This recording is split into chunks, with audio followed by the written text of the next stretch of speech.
Observer's calendar for December 2024 on episode 458 of the Actual Astronomy Podcast. I'm Chris, and joining me is Shane. We're amateur astronomers who love looking up the nighttime sky, and this podcast is for everybody who enjoys going out under the stars, which we probably won't be doing so much of this week anyway. No, the forecast is cold and cloudy, and we're just coming out of a little bit of a snowstorm, and I'd say winter is officially here, Chris. So I don't know. What are your thoughts? Oh man, for sure. Yeah, we had nothing in the forecast last Sunday, maybe a few centimeters, like nothing.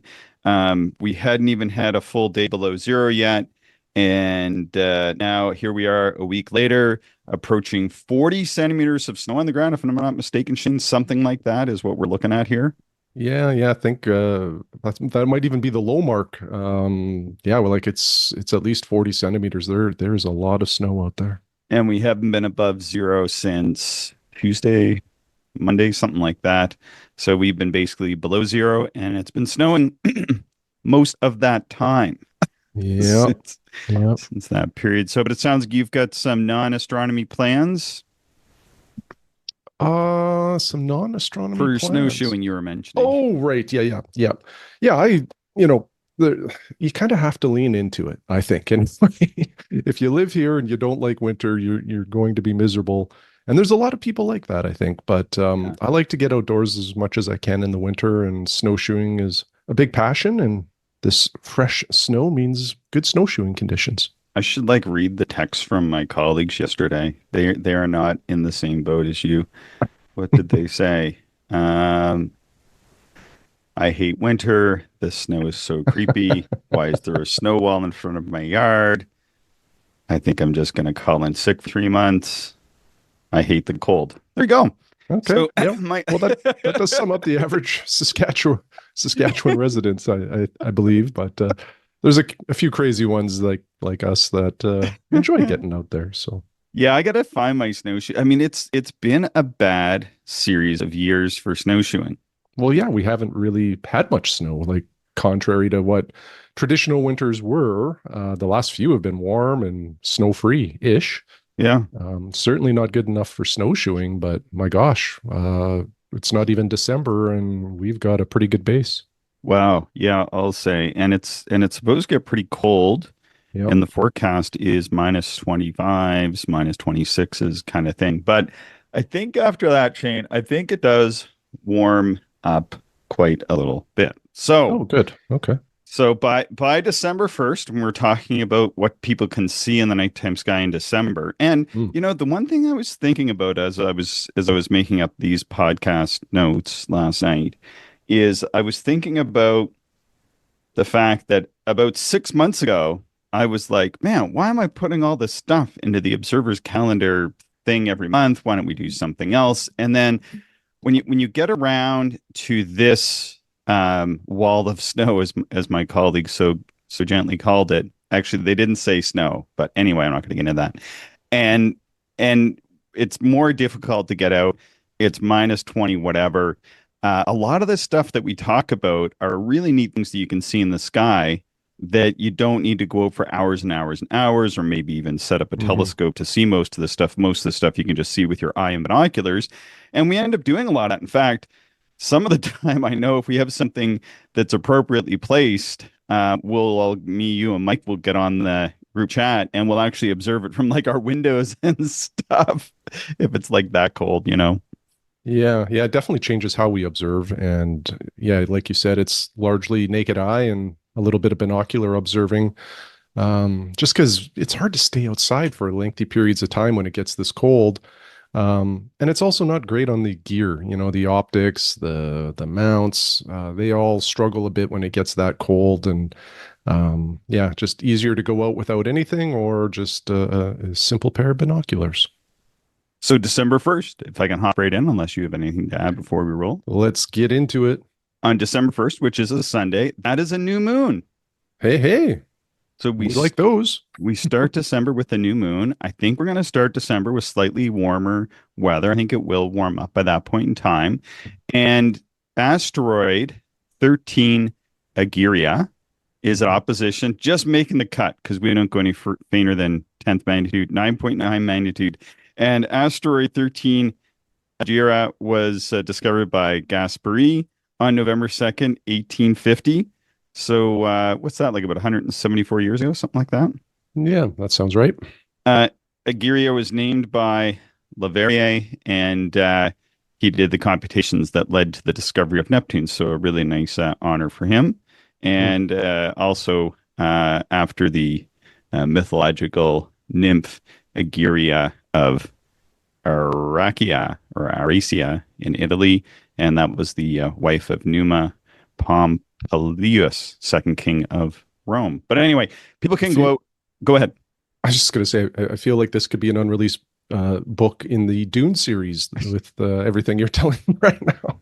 Just about. Sorry, carry on. No, very good, very good. It's interesting to read all that, and if I think probably 10th magnitude though, be looking at best seen in telescope.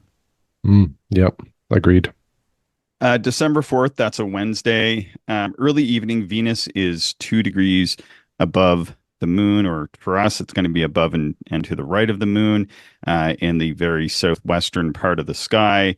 If you're somewhere else in the world, it's going to be shifted a little bit. I just put them in for us, which is going to be salient to the rest of central North America, kind of like where we are. So if you're sort of on that straight run down through the Dakotas and even as far over as maybe Missouri and down into Arizona and Mexico and places like that, it's going to be pretty similar. So I did put some screenshots in to this podcast, but Venus and the moon, beautiful crescent moon and Venus, that's really going to look like something. I think that'll look great on Wednesday, December 4th in the evening sky just after it gets dark. Oh, for sure. Yeah, that'll be beautiful. In late evening on the same night, in fact, it is quite late, but you can start to see this before midnight. So I did put it in the December 4th notes, is that Mars is going to be within 2 degrees of Messier 44, which is the Beehive cluster in Cancer there. And so I did a 5-degree circle around a lot of this stuff. And you can see that within that binocular field of view, you can easily see Mars and M44. And I will certainly be trying to take a look at both of these things and should be able to get them from either my front window or my driveway or something like that if the gold doesn't break as I've predicted. Yeah. Have you looked at Mars yet, this opposition? I did very, very early on. Yeah, okay. Very early on. I've been sort of saving it as a bit of a treat, and I'm kind of hoping to get out then, because I believe, Shane, the opposition is going to be something like what, January 8th or something? I forget the date, but yeah, I thought it was right around when the calendar turns over, somewhere close to January 1st. So that would make sense. 16th. I just okay. Yeah, I just looked it up. January 16th is sort of the official opposition. So the timing of starting to look at it around the 4th is appropriate because Mars, I think, gets to about 10 arc seconds at that point in time. And then that is going to enable us to see some more of these features, eh? Yeah.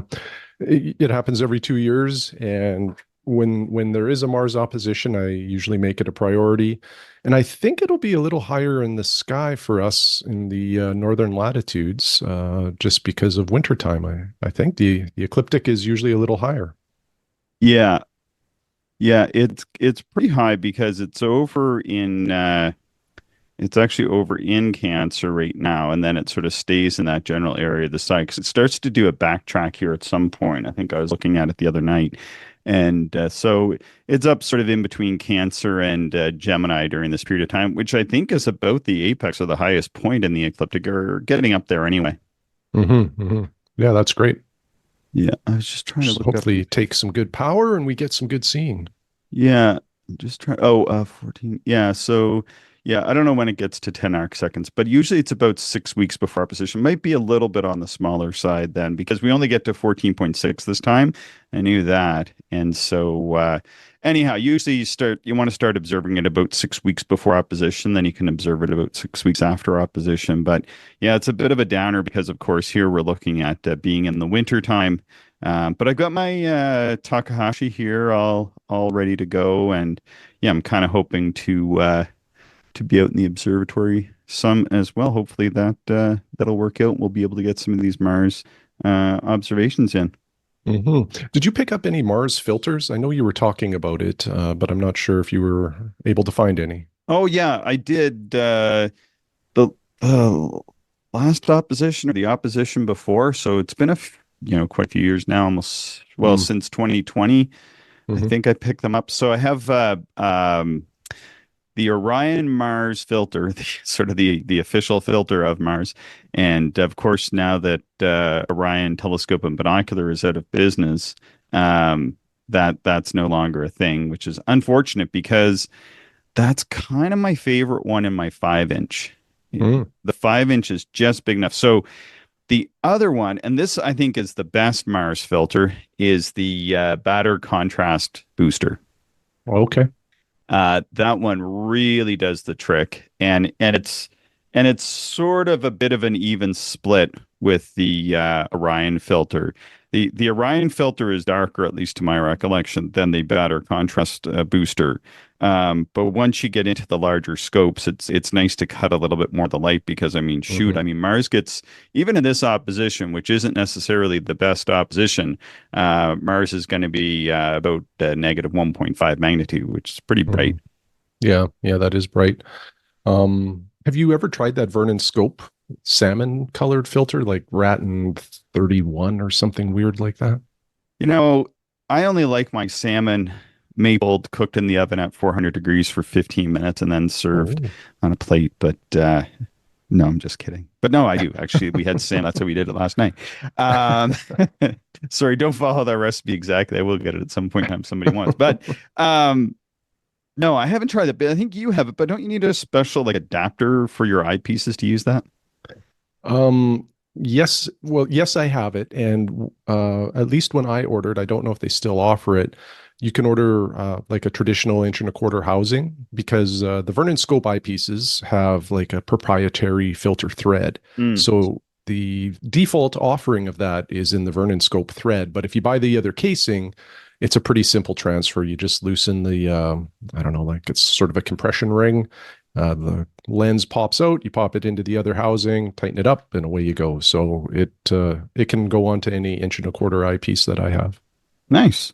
Very nice. So I'll be bringing that one out. I haven't used it a lot. I think many of our listeners know I tend to prefer non-filtered views, but definitely like you said, with Mars, it does still get a little bright, and sometimes that brightness can take away some of the features. So I'll play around with it and see how it changes the view. Shane is a cigar smoker, so he likes unfiltered. All right.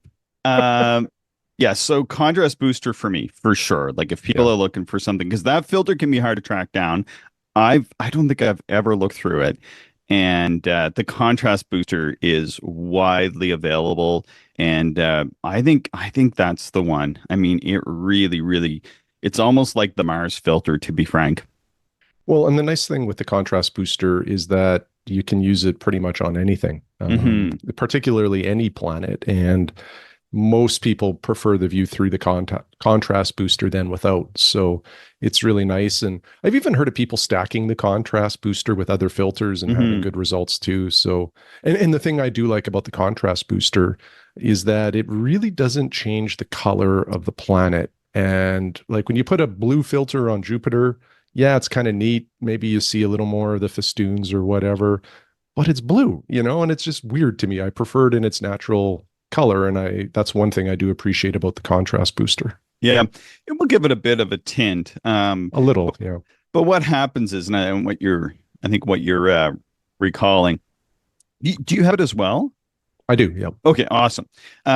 Is that once you stick it in and you're looking through that filter, that better contrast booster for a while, you can your eye kind of adapts or your brain adjusts, I guess is what I should say. And you just kind of in a way filter out the filter. It's at such a great wavelength of light that when you first put it in, yeah, you will notice it, but you will adapt to it, especially since like when we're doing these observations like of Mars, you're not just slapping in the filter, put it in an eyepiece, taking a quick look, and then on to the next thing, unless the seeing is total crap, right? But you're probably going to be sitting there looking at it for, I don't know, like some nights I've sat there for 3 or 4 hours.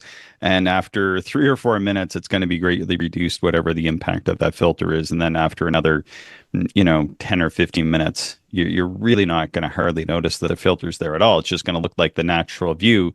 And then I forget that the filter is on that eyepiece and go to switch eyepieces. And I'm like, whoa, what happened to that feature? It's, oh yeah, the filter. Oh So yeah, yeah. my only regret is, see, I bought the 1 1/4, Hmm. and I wish I'd bought the 2 inch, although it's quite a bit more expensive, because I would have just for nights like these that we have coming up, where we have Saturn. Although I don't like the view through that contrast filter of Saturn as much, but it's fine, especially with these rings so edge on right now. It doesn't matter as much. But you could just put a 2 inch contrast booster on your diagonal, and then just be observing just like normal. Because if the moon is up on some of these nights, the moon is up like we were talking about, and you could look at Venus, you could look at the moon, you could look at Saturn, could look at Jupiter, and you could look at Mars, and you could just leave that contrast booster in, because I actually prefer to use it on the moon as well. And yeah, it's just a great filter for these nights coming up in December. Hmm. And I like what you're saying too about just putting it in the diagonal and leave it in there for the whole night. Mm, It is so nice to be able to do that and not have to flip the filter between different eyepieces. yeah, It just gives you way more flexibility. And I find that when I have a filter attached to an eyepiece, I'm not really switching eyepieces all that much if yeah, I prefer the view through the filter, because it's just a pain. So, yeah, so the yeah. diagonal really solves that. On that note, are you using a 2 inch better contrast booster? No, no, mine is 1.25 inches. Yours is the 1 1/4 as well. Yeah, Yeah. yeah. It was one of those things where, you read all these reviews and opinions, and, you know, I love Cloudy Nights, don't get me wrong, and it's fun to go in there and read through all this stuff. But somebody once put, it wasn't me who said this, eventually it's like talking about how many Al Naglers dance on the head of a pin sort of thing, right? You kind of got to go out and do it for yourself, Hmm. and take a peek. And you'll hear people that say they hate the contrast booster, and people say that they never take it out even when they're not even looking at planets. And it's like this huge range of opinions, and your opinion is going to fall somewhere in between, I'm sure. Hmm. Yeah, that's very true. And I for years I've used Cloudy Nights and other sources as sort of a directional guide, but nothing really beats using it, like trying something for yourself. You and I have gotten into this in a few episodes in the past of just how different everybody's eyes are, facial structure, our equipment, local Yeah, observing conditions. All of this stuff factors into how yeah, much you enjoy or don't enjoy a certain eyepiece or filter. yeah. So you do really just have to try it out and see where it lands with you. Yeah, sort of pivotal though. This filter, it helped put me over the line of getting the big Acromat, because Mhm. as I was reading about it and I started using the filter, and then reading about what people use for their Mars observations and other observations, and people talking about how they filter out the chromatic aberration in their large refractors, in particular like the Skywatcher or Cinta or whatever 6 inch f8 achromats, which this achromat that I have is sort of in the same league of, or potentially it's supposed to be slightly better. And that typically people are just using these filters when they're looking at planets. And then when they're looking at deep sky, it doesn't matter as much. And I started thinking, whoa, well, if I'm just using this filter already on my Takahashi, you know what I'm saying? Mhm. Um, what's the point in spending the really big bucks on getting a huge apochromatic refractor? Why don't I just get an achromat that's slightly faster, slightly wider field, slightly better for deep sky objects, perhaps, and then just use this filter like I would probably do anyway on the planets because the contrast booster is pretty much the best filter at filtering out chromatic aberration in achromatic telescopes. Mm-hmm, mm-hmm. So we'll see. I'm excited. I hope I get a chance to try it. It's a big experiment. It's what makes it fun, Shane. Yes, it does, and it's even funner when the experiment is successful. Love your use of the word funner. Okay, Yeah. December 6th. We all know December 6th. This is the most important day of the year. It's my birthday. Oh, of course, yes. I've got your gift wrapped, ready to go. Exactly. I just want clear skies, man. As we were talking about last night, all you can do is just get that big special laser cutter that we can cut out the clouds as they're coming in, and yeah, we'd be good to go. Perfect. It's also, and I put this in the calendar, but there is a thing that happens on December 6th every year. And so as I was making up the Observer's calendar, the first year I found this and I put it in, and then the editors took it out and wouldn't let me keep it in. But the second year, as I stuck around, they begrudgingly let me keep this in. December 6th is an interesting date, and it has to do with astronomy.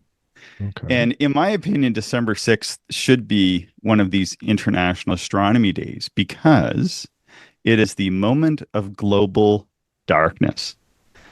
Do you know about this? Have you heard about this? No, I don't think so. Tell me more. I think I may have mentioned it once before, but there's this moment on December 6th, and because of the tilt of the Earth and the distribution of Earth's population, there's this moment where 85% of the population of Earth experiences night simultaneously. Huh. And you might be asking, how is that even possible? So then I dug this Chris, up. How is that even possible? This is from dateandtime.com, but it says just like at any other moment, the sun will illuminate one half of the globe on December 6th at 7:56 p.m. Universal Time. The other half will be dark, and people living there will experience nighttime. The reason why so many people will be in darkness is that the world's most populated areas will be on the night side of Earth at that moment. That includes nearly all of Asia, which is home to 60% of humans. Meanwhile, the Americas, New Zealand, and most of Australia will be bathed in sunlight. However, while the huge land masses, relatively few people live there, North and South America combined only make up about 13% of the worldwide population. So there you go. There we go. Kind of a neat thing. Who knew? We can celebrate that along with your birthday. Exactly.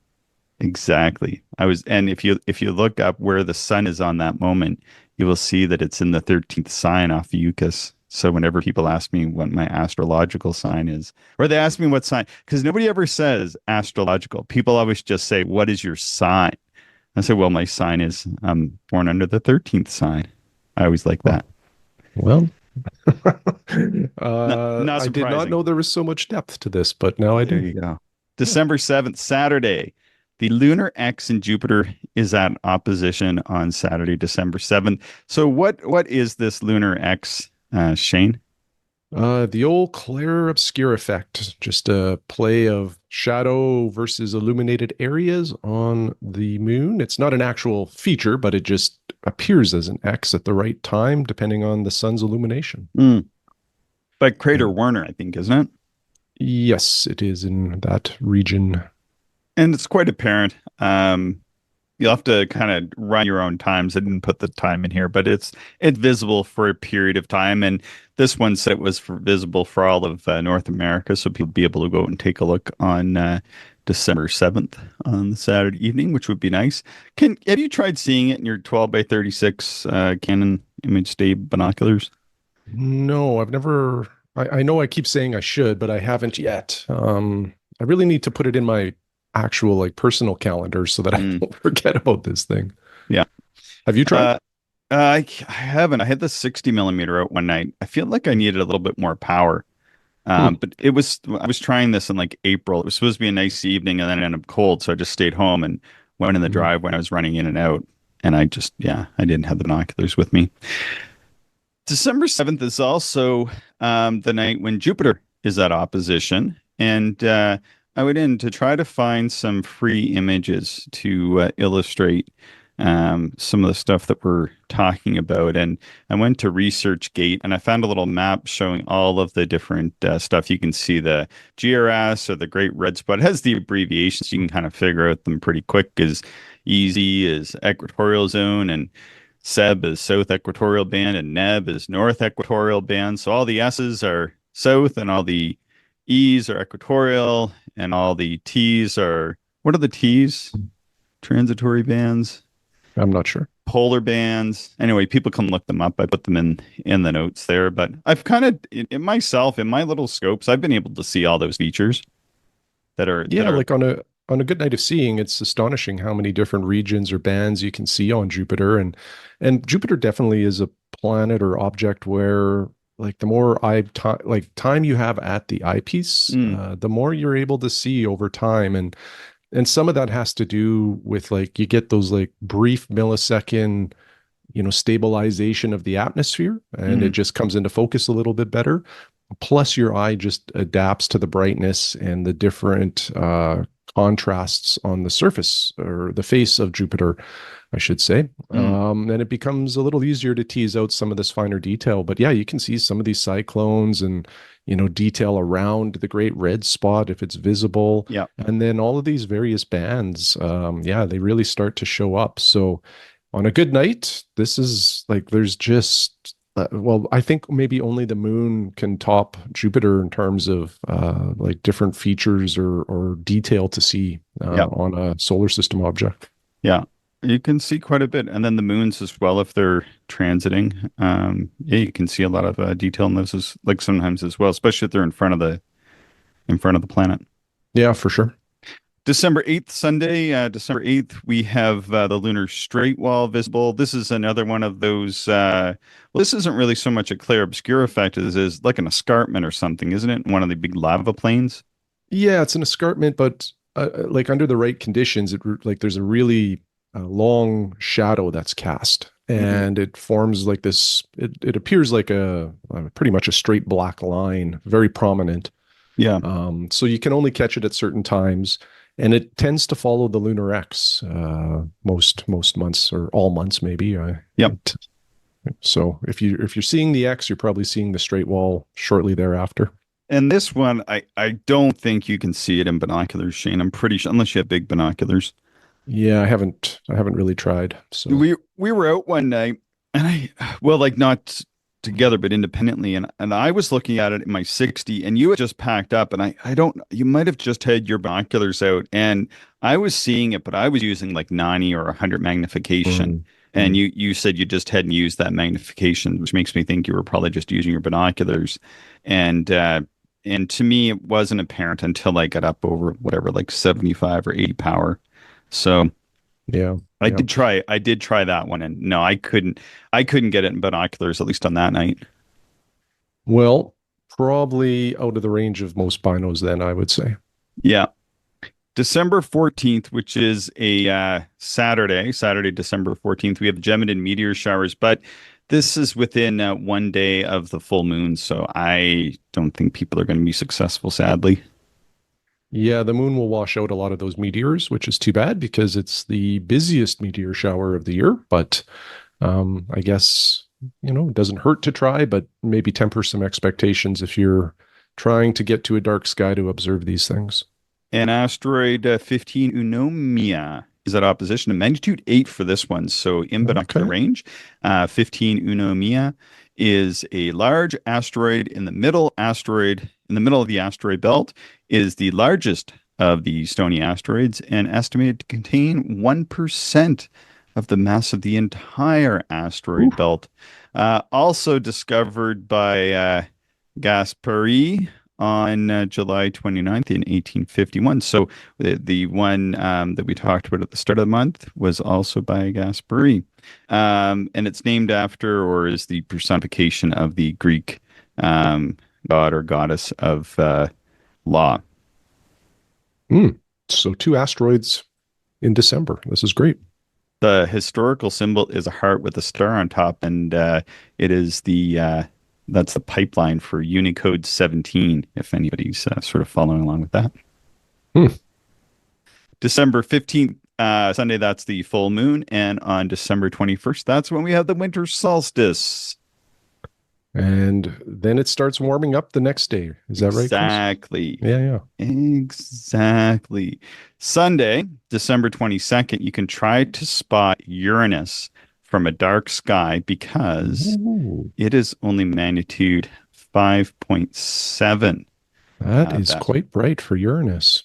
Yeah, that's as bright as it gets. And I made a map, and it's quite high. It's up basically just above the front of Taurus, so it's sort of between the Hyades and the Pleiades, but just sort of in front of those, um, pretty much on a line. If you think about that weird sort of pentagon feature at the top of Cetus, it's between the Pleiades and that feature in Cetus. So it's up there. It's about what, like 70% of the way to the zenith.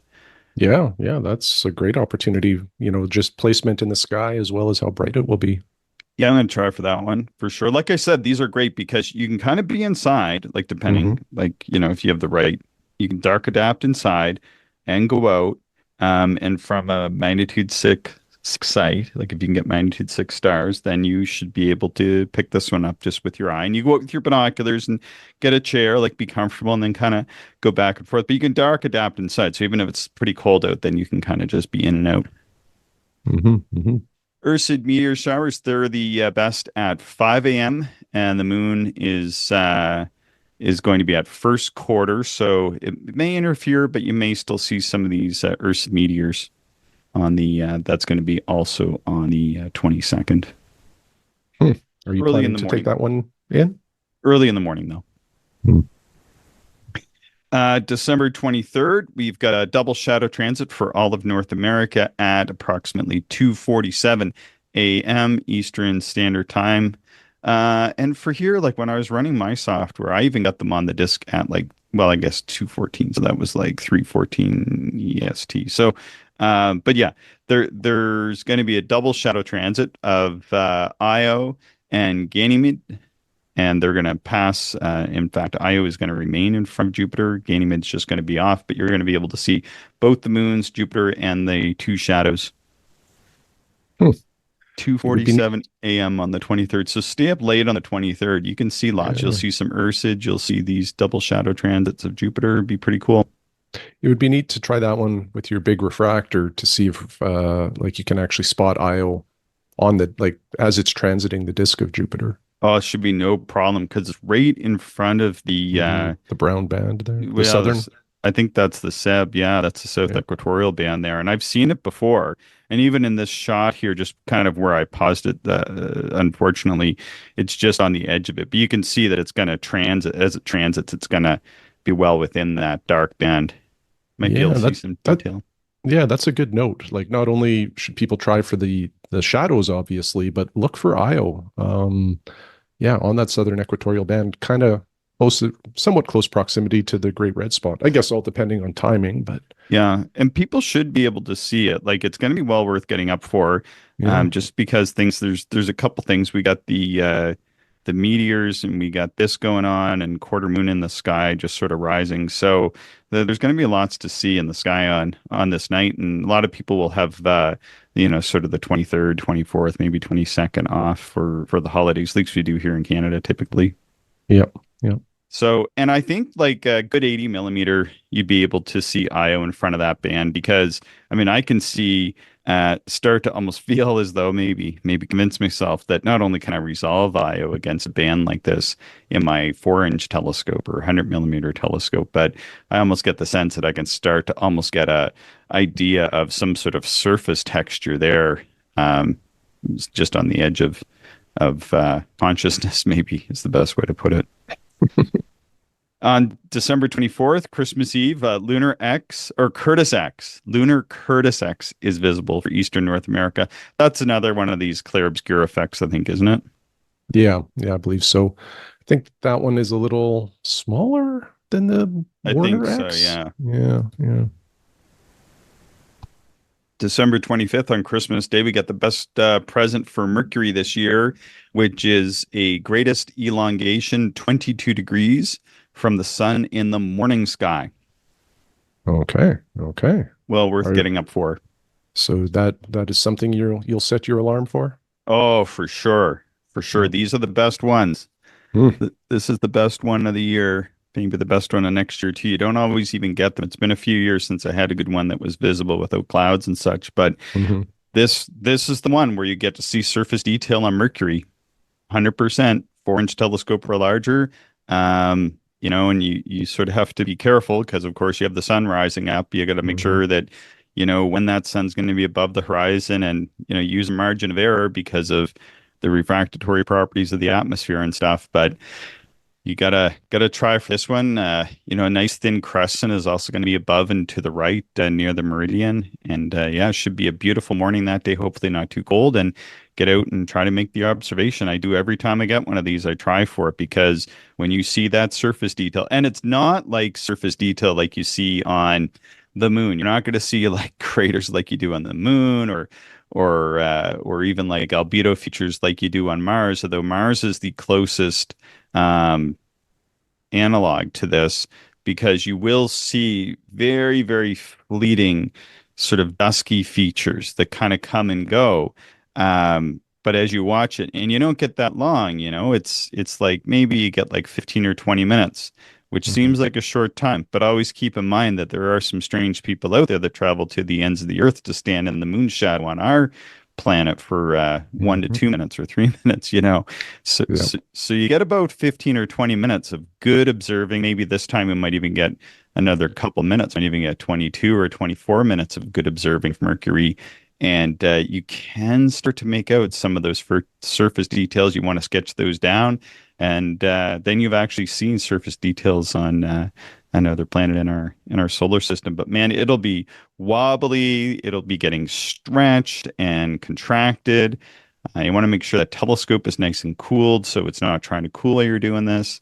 Um, but you can see surface details on Mercury. I've done it a few times, but only a few times, and chance of success is low. So don't get too excited about it. Yeah. Uh, funny motivational speech. I like it. There you go. There you go. Been watching lots of Ted Lasso. Oh. Mercury pairs with the moon on December 28th. So if you don't see that or can't get any features or you just want to go out and look, that the 28th will be the night to go and take a look. Hmm. And then on the 30th, we have another new moon. 2 in 1 month. How Two in about one that? month. Doesn't Yep. happen too often, but that's the kind of month we like. Lots of new moons. Yeah. Well, and the nice thing about the one on the 30th is I think that might still be during my holiday season vacation, which Mm, will be a staycation, which means pretty easy to stay up late or do whatever I need to do astronomy wise. mm, exactly. I'm going to take a few days off and yeah, be up at the observatory and hanging out there, just waiting for clear skies, man. Gonna be trying for all this stuff. Yeah. Yeah. That'll be fun. Hopefully not freezing to death. Well, fingers crossed for you. Yeah. No bright comets this month. Period. No, no. I don't think we have any bright comets, at least, forecasted right now. It, No. it can always change, but Mm, for the foreseeable future, sort of business as usual when it comes to comets. yeah. Any double stars or anything on your agenda for getting some observations in of? Nothing that I have in front of me. Still working away at the RASC double star observing list, although I believe I have all of the winter ones completed. So Hmm. I just need to validate that. Actually, you know what? There's a couple, like maybe in the Monoceros region that I need. I'll have to Yeah. double check. But Yeah. what Yeah. I really need to do is open up the Cambridge Double Star Observers Atlas. Anybody that has that knows that there's a list of kind of the favorite double stars of the author. Yeah. Can't remember if it's like a top 100 or a top 200. There's certainly some overlap with the RASC list, but there's some different ones on there too. So Yeah. for double star lovers, that's another really good resource. Yep, exactly. Awesome. Well, let us know on your progress. And if you find an interesting one, let's tell people about it. For sure. Still no T Corona Borealis. There was a false alarm this week. Oh, okay. Still waiting for it to go nova. It was funny because somebody had written, because I put it in the notes because they were talking about it on Quartz and Quarks, and it sounded like they really think it's going to go though, right? Like I think in general, like the scientific community does think it's going to go very, very soon, and they even had almost like a false alert this week. It started going out. I don't think it hit the news wires, but it kind of made it as far as me. And then I was like, oh, and then it was like, no, it's not. T Corona Borealis has not gone nova. And then we got this note from the AAVSO. I can't remember the person there, the president, saying like, no, you will know when it goes. We have a way of announcing it. This is not the way. So, anyway, Fair. I'm glad we're in good company there. Yes. Anything to add, Shane? No, that's all, Chris.